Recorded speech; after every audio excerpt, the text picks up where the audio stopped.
এই অংশটুকু যুবক যুবতীরা খুব ভালো করে শুনেন। দিনী বোন, যাদের বয়স হায়াজ হয়ে গেছে, যাদের হায়াজ হয়েছে, এখান থেকে শুরু করে সবাই যারা বালেগ হয়েছে আমরা ছেলেরা, সবাই ভালো করে কথাটা শুনেন। বাংলাদেশে পিছন থেকে একটা নতুন সমস্যা রাইজ করতেছে। সমস্যাটা হচ্ছে, এমনিতেই আমাদের ছেলে মেয়েদের মধ্যে হারাম সম্পর্ক ছিল। এর স্কুলে কলেজে বিশ্ববিদ্যালয়ে যাচ্ছে, ফ্রি মিক্সিংয়ে পড়াশোনা করছে, বাসায় পর্ন দেখছে, ওখানে গিয়ে মেয়ের সাথে হারাম সম্পর্ক হচ্ছে, তারপরে প্রেমের সম্পর্কের নামে জেনা হয়ে যাচ্ছে, জেনা হওয়ার পরে ছেঁকা খেয়ে মাদক, তারপরে গান বাজনা বাদ্যযন্ত্র ইত্যাদি ইত্যাদি, জীবনটা শেষ।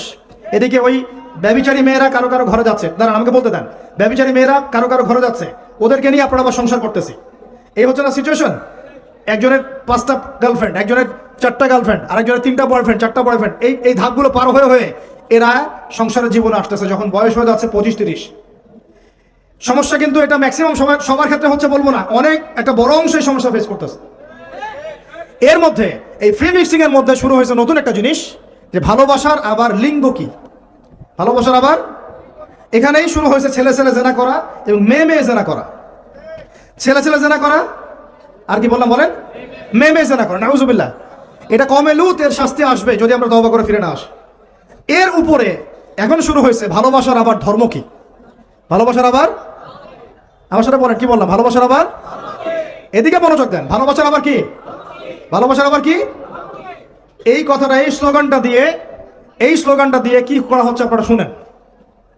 অমুসলিম ছেলে মুসলিম মেয়ের সাথে প্রেম করতেছে, অমুসলিম ছেলে মুসলিম মেয়ের সাথে প্রেম করতেছে, বলতেছে ভালোবাসার আবার ধর্ম কি, তুমি আমি একে অপরকে মহব্বত করি, ভালোবাসি, এর মধ্যে ধর্ম আসবে কেন? বলছে তুমি আমার ধর্মে দীক্ষিত হয়ে যাও, অথবা আমি তোমার ধর্ম কবুল করে মুসলমান হয়ে যাব। এই মিথ্যা কথাগুলো প্রলোভন দিয়ে এখানে ওখানে পার্কে নিয়ে গিয়ে চটপটে ফুচকা খাওয়ায়, কফি শপে নিয়ে গিয়ে এভাবে আস্তে আস্তে আস্তে আস্তে মেয়েদেরকে লাইনে নিয়ে আসতেছে। আনার পরে শোনেন, কথা আগে শুনেন, বুঝেন। আপনি ঠিক বললেও ঠিক, এটা না বললেও ঠিক, কারণ চলতেছে এটাই সমাজে। এখন কথা হচ্ছে, আমরা যদি আমাদের বোনদের ইজ্জতকে বাঁচাইতে চাই, এই বিষয়টা সম্পর্কে সচেতন থাকতে হবে। মেয়েদেরকে ফুসলিয়ে ফাসলিয়ে এভাবে প্রেমের জালে ফেলে শেষমেশ বেডে নিয়ে গিয়ে ধর্ষণ বা গণধর্ষণ করে মেয়ের ওই ওভারির মধ্যে ওদের বীর্যপাত করে দিয়ে ওই ছেলেটার কোনো খবর পাওয়া যায় না, লাপাত্তা হয়ে যায়। কোনো কোনো ক্ষেত্রে টাকার বিনিময়ে মেয়েদেরকে পাচার করারও অভিযোগ পাওয়া গেছে। এবং এই কাজটার নাম তারা সংঘবদ্ধভাবে দিয়েছে, এর নাম নাকি লাভ জিহাদ, বলে নাউজুবিল্লাহ। এবং বীর দর্পে ফেসবুকে পোস্ট দিচ্ছে, আজকে অমুক মেয়ের এটা করলাম, আজকে তমুক মেয়ের এটা করলাম। ভিতর থেকে একটা চক্র কাজ করতেছে, এবং এই চক্রের কেউই মুসলিম না, এই চক্রের কেউই কিন্তু মুসলিম না।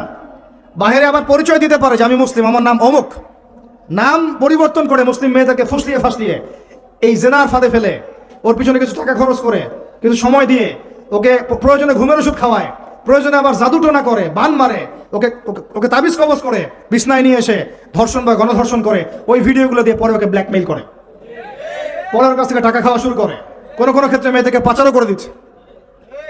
আমাদের মেয়েদেরকে বলতেছি, কোনো অবস্থাতেই কোনো মুসলমান ছেলের সাথেও কোনো অবৈধ সম্পর্কে যাবেন না।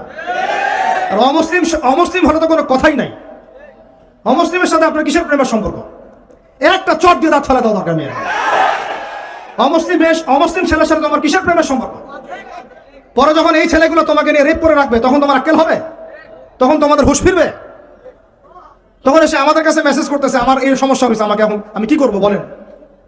আমাদের ওয়াইফদের কাছে মেসেজ করে, এরকম এরকম হয়েছে আমার সাথে, আমরা কি করবো বলেন? তো তোমাকে কে যাইতে বলছো এই ছেলের কাছে?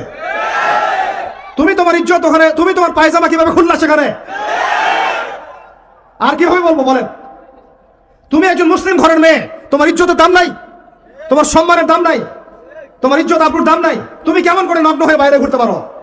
তুমি কেমন করে একটা অমুসলিম ছেলের সাথে প্রেমের সম্পর্ক করতে পারো? কিভাবে তুমি একটা অমুসলিম ছেলের সাথে বেড়ে যেতে পারো? তার সামনে তোমার পায়জামা কেমন করে খুলতে পারো তুমি? আমার ল্যাঙ্গুয়েজ আপনি রাগ করেন না, আমি খুবই ফেড আপ এদের উপরে। একটা মেয়ে একটা মুসলিম ছেলের কাছেই তো যাইতে পারবে না অবৈধভাবে।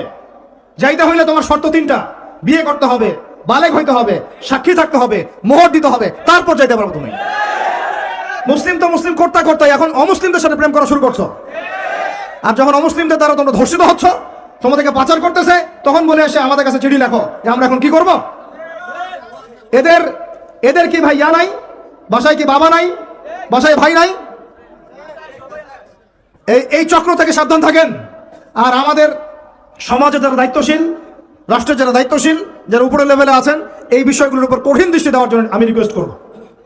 আমরা কিন্তু কোনো ধর্মের মানুষের সাথে কোনো দ্বন্দ্ব চাই না। চাই আমরা যে 50-60 বছর থেকে একসাথে বসবাস করতেছি, আমরা কি কোনোদিন কারোর সাথে মারামারি করছি? কোনোদিন দেখছেন যে খ্রিস্টান মুসলিম মারামারি হচ্ছে, ইহুদি মুসলিম মারামারি হচ্ছে বাংলাদেশে, হিন্দু মুসলিম মারামারি হচ্ছে বাংলাদেশে? দেখেছেন কখনো? এখন কি নতুন করে শুরু হলো এগুলা? আল্লাহ রাব্বুল আলামিন আমাদের দিনী ভাইদেরকে বুঝদান করেন, বোনদেরকে বুঝদান করেন। কোনো অবস্থাতেই মেয়েদেরকে আপনি এভাবে ছেড়ে দিয়েন না বাইরে। কোন অবস্থাতেই একটা মেয়ের হাতে অকালে মোবাইল ফোন তুলে দিয়েন না। কোথায় যাচ্ছে খোঁজ রাখেন, কার সাথে মিশছে খোঁজ রাখেন। একটা বাড়ির সম্মান নষ্ট হয়ে গেলে কখনো ফিরে আসে না।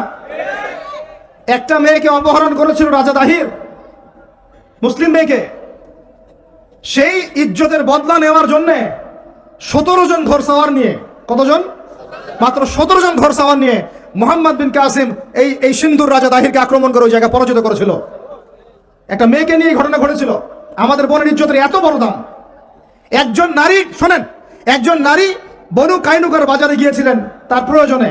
ইহুদি তার শ্লীলতাহানি করেছে, তার সতর খুলে দিয়েছিল একজন ইহুদি। এটা দেখে একজন মুসলিম ভাই সেখানে থাকতে না পারে ওই ইহুদির গর্দান নামিয়ে দেয়। এই ইস্যুকে কেন্দ্র করে ইহুদিরা মিলে ওই ভাইকে শহীদ করে। তখন ওই বাজারে ওই ভাই ছাড়া আর কেউ ছিল না, একজনই ভাই ছিল। এরপরে এই মামলা আসলো নবীর দরবারে সাল্লাল্লাহু আলাইহি ওয়াসাল্লাম। এটা মদিনার ঘটনা। নবী সাল্লাল্লাহু আলাইহি ওয়াসাল্লাম ওই সাহাবীকে তো দোষারোপ করেনই নাই, ওই সাহাবীকে দোষারোপ করেন নাই, বরং নিজে বর্ম পরে অন্য সাহাবীদেরকে বলেছেন, তোমরা বের হও, আমরা বনু কাইনুকা আক্রমণ করবো, ওকে এখান থেকে বের করে দেব। একজন দিনী বোনের ইজ্জতের বদলা নেওয়ার জন্য পুরো বনু কাইনুকার ইহুদিদের সাথে যুদ্ধ হয়েছে। আর আমাদের বোনরা স্বেচ্ছায় ইজ্জত বিলি দিচ্ছ। তোমরা হচ্ছে মাটির তলে চলে যাও, তোমাদের বেঁচে থাকার চেয়ে মাটির তলে চলে যাও। তোমরা নিজেরা স্বেচ্ছায় ইজ্জতের বিসর্জন দিচ্ছ। আমি ইয়াং ছেলেপেলেদেরকে বলছি, ভাই, আমরা আসছি আল্লাহর ইবাদত করতে, এখানে আল্লাহর দিনকে জিন্দা করতে, আল্লাহর দিনকে সমাজে কায়েম করতে। জিনার সাথে আমাদের কি সম্পর্ক থাকতে পারে? পর্নের সাথে আপনার কি সম্পর্ক থাকতে পারে? আপনার আমার এরকম হারাম সম্পর্কের সাথে কি সম্পর্ক থাকতে পারে? এগুলো কোনো অবস্থাতে আমরা ধার কাছে যাবো না ইনশাআল্লাহ। আল্লাহ রাব্বুল আলামিন আমাদের ভাইদেরকে বুঝদান করেন, বোনদেরকে বুঝদান করেন। আমি যা বলেছি আমাকে আমল করার তৌফিক দান করেন, আপনাদের সবাইকে আমল করার তৌফিক দান করেন।